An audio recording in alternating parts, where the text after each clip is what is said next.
નમસ્કાર દર્શક મિત્રો, હું છું અજયસિંહ ઠાકુર। હું હાલ ઉપસ્થિત છું નવસારી રેલવે સ્ટેશનના મુખ્ય માર્ગ પર। આજથી 2 દિવસ પહેલા મેં આપને આ સમાચારો બતાવ્યા હતા કે અહીં વારંવાર ડ્રેનેજ ઉભરાવાની ઘટના થઈ રહી છે।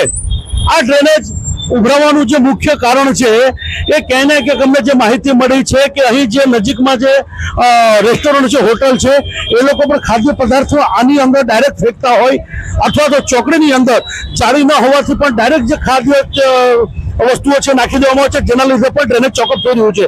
હું કેમેરામેનને કહીશ કે તમે ઝૂમ કરીને આ બતાવો। તમે જોઈ શકો છો તો કાંદા, બટાકા ને બધાના છોલટા તમને જોવા મળે છે। ઝૂમ કરો જેથી ખ્યાલ આવે। તો આ કાંદા બટાકાના જે છોલટા છે એ ક્યાંય ને ક્યારે રેસ્ટોરન્ટ વાળા દ્વારા આ ચોકડી મારફતે ડાયરેક્ટ ડ્રેનેજમાં છોડવામાં આવે છે। અને બીજું એક જે મુખ્ય કારણ છે કે હાલ હું જે અહીં ઉપસ્થિત છું તો અહીંથી જે ગાડી છે એ જે ડ્રેનેજ જાય છે રસ્તાને પેલી બાજુ એ બતાવો છો તો ત્યાં જે વેગેનાર કાર ઊભી દેખાય છે ત્યાં આગળ ડ્રેનેજ ચોકઅપ થઈ ગયું છે। અને એ ડ્રેનેજ ચોકઅપ થવાને કારણે ક્યાંય ને ક્યાંક આજે ડ્રેનેજ સફાઈ થવું જોઈએ થતું નથી ને ત્યાં અટકી જાય છે। ત્યારે અવારનવાર જ્યારે ડ્રેનેજ ઉભરાય છે તો અહીંના લોકો મહાનગરપાલિકાને જાણ કરે છે અને ત્યારબાદ આ ગાડી આવે છે અને ગાડી કચરો ભરી લઈ જાય છે, ડ્રેનેજ સાફ કરે છે। પરંતુ મૂળ વાત એ છે કે ક્યાં સુધી ચાલશે? જો રેસ્ટોરન્ટ વાળા જો બેદરકારી કરતા હોય, જો ખાદ્ય ચીજ પદાર્થોની અંદર નાખતા હોય તો ચોક્કસથી રેસ્ટોરન્ટના જે માલિકો છે એના ઉપર પણ કાર્યવાહી થવી જોઈએ। ત્યારે મારી સાથે અહીં જે દુકાન ધારકો છે એ મારી સાથે જોડાયા છે અને હું એમની પાસે જાણું કે આ સમગ્ર મામલો કેટલા દિવસથી ચાલી રહ્યો છે। શું નામ છે આપનું? મારું નામ ચિરાગ છે, લોયરનો શોરૂમ છે મારો।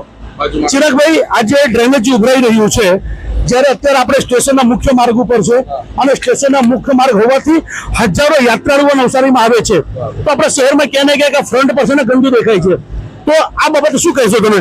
આ નવસારી આપણું ઘરનું આંગણું લેવાય।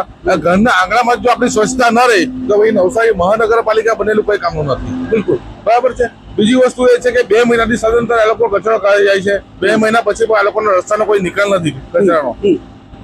મારું નગરપાલિકાને ખાલી વિનંતી, હવે તો વિનંતી કરીએ છીએ કે આ જે એલું જે શકે છે એનો નિરાકરણ આવે, જે બી કઈ હોય, અને આનો કચરો જે પણ કઈ છે એનો સાફ કરે। દરરોજ સાફ કરી જાય છે પણ એનો કોઈ નિરાકરણ નથી। રોજ જ આવીને એ લોકો સાફ કરી જાય છે। બિલકુલ। તો ભાઈ જણાવે છે કે જ્યારે પણ ડ્રેનેજ ઉભરાય છે ત્યારે મહાનગરપાલિકાને જાણ કરવામાં આવે છે તો મહાનગરપાલિકા તરફથી ગાડી આવે છે અને ડ્રેનેજ સાફ કરીને ફરી જાય છે।